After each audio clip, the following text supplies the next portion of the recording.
So welcome back to DC Silver Age Storytime, and today's story comes from All American Comics number 18 from September 1940, and there is Green Lantern doing his thing. I believe that's the World Fair with the, I can't remember the name, but it will play into the story. So we get a little bit of a reintroduction to the character, his origin story. I've been walking around all day. I think I'll take time out for a little lunch.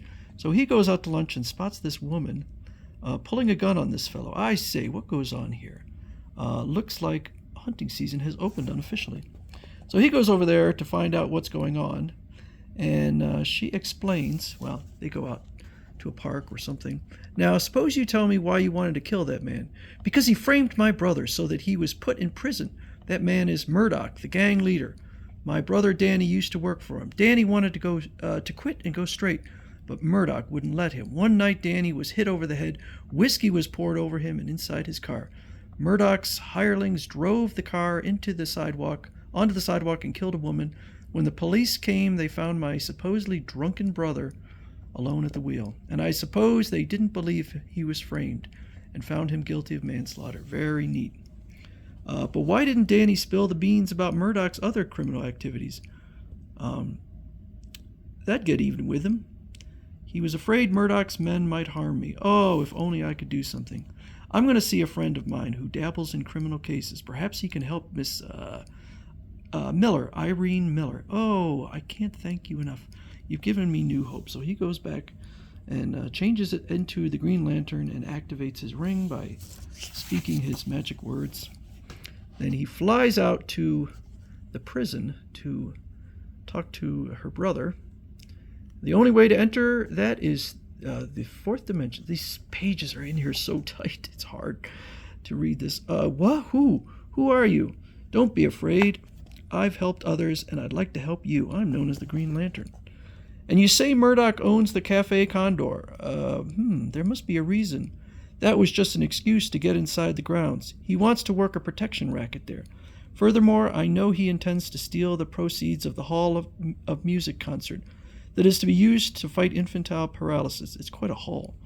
That concert is tonight. I've got work to do. Goodbye, Danny. Keep your chin up. So there they are at the concert, and all of a sudden there is a scuffle outside, a riot, and in the confusion, these two criminals go to steal the money from the box office. What a racket. The boys start a riot and draw the cops away. Well, we take the dough. The boss sure is one smart guy. So they take off, but Green Lantern is following behind, and apparently the Green Lantern's reputation has now followed him because they realize who it is, and they just smash into a building. Oops. I'll let him get away. So the guy runs off. If he talks to Murdoch, things might pop. Meanwhile, I'll take the stolen money from the car and return it. So he takes the money back. Hey, who are you? Ask the boys in the car. They'll be only too glad to tell you. And so the guy goes to Murdoch, and then when Lefty saw it was the Green Lantern, the dope let go of the wheel. The Green Lantern probably has the dough now. The Green Lantern, eh? That means Judge Wake probably talked. Maybe he talked to the Green Lantern himself. Where you going, boss? You go over... You go over to Judge Wake's house and take care of him quietly with a knife. I thought we had him under our thumb, but some guys never learn. So I guess the Green Lantern enters the executive building. Okay. Now I'm going to see how a criminal like Murdoch was able to get a concession here at the fair, since all applications are rigidly inspected. Ah, here it is. Cafe Condor, owned by Judge Homer Wake. Why, he's a member of the fair executive board. Now, why should an honest man like Judge Wake front for Murdoch? There must be a reason. I'm going to find out. So he goes to check on the judge, and the judge is being assaulted. No, shut up, you old bat. It ain't gonna do you no good to crawl. So Green Lantern comes up and uses his ring to what is it? Shatter the glass bottle. What glass bottle? Or no, it shatters the knife like a brittle glass. What the Green Lantern Greetings. Now, Judge, suppose you tell me why you're working with Murdoch. What's he got on you? He's kidnapped my small daughter. He's holding her as a club over my head. So this guy won't talk, but Green Lantern uses his ring to read his mind. If this guy thinks I'm going to tell him the kid's inside the small room in the Perisphere, he's crazy. Thanks, that's all I needed to know. So they're in the Perisphere, which again I think was in the 1940s World Fair. Get rid of the kid. She's too dangerous to have around. I want my daddy. I want my daddy. This ought to warn the Green Lantern to keep out of your way, boss.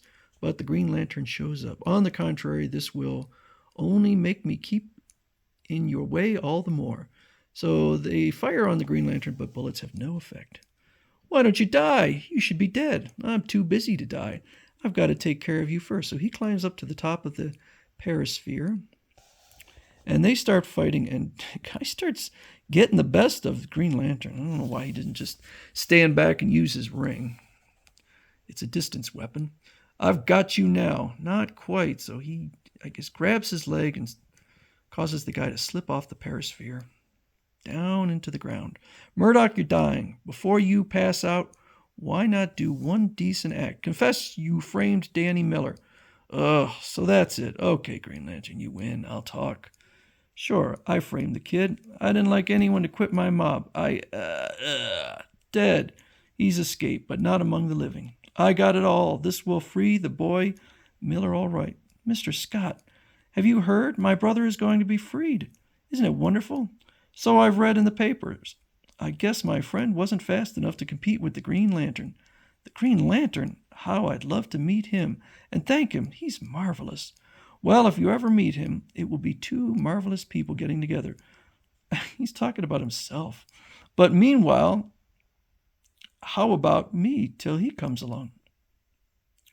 The man who appears from nowhere and strikes at his enemies with the speed of a cobra. The man, and he almost got beaten up by just a regular guy. The man who is a blessing to the weak and downtrodden and a curse on the heads of all evildoers. Follow the adventures of the Green Lantern every month in All American Comics.